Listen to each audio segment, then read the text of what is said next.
Tapi bila fikir balik, itulah Allah nak uji. Sebab berniaga ni sunnah kan. So kalau kau duk fikir duit je, tak ada ujian Allah bagi cantik semua, tak cun juga sebenarnya. Tak adalah kita belajar. Yang bestnya, ni yang best berniaga ni. Saya kan semester 1 sampai semester 4 degree.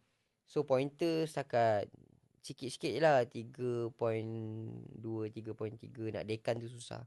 So saya tangguh satu sem, saya dapat business. So saya masuk balik semester 5, semester 6 degree tu. Dan tu dah business dah bawa lah, dah teruskan lah.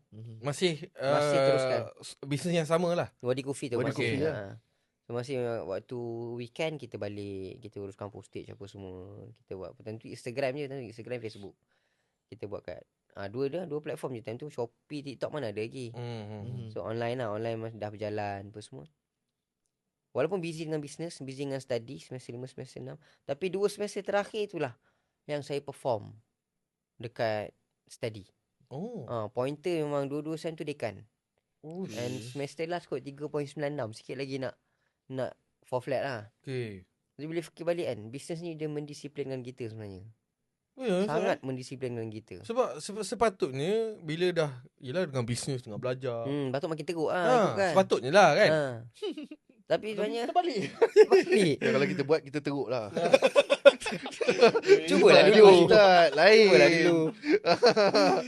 Betul. Saya pun mula-mula macam jahanam aku ni kan, macam mana ni kan.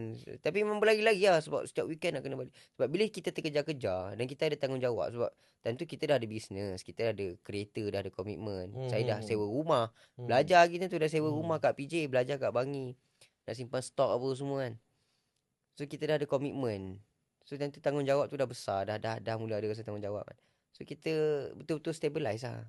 Keutamaan study dengan bisnes apa semua. So benda tu dia indirectly dia buat kita jadi lagi disiplin.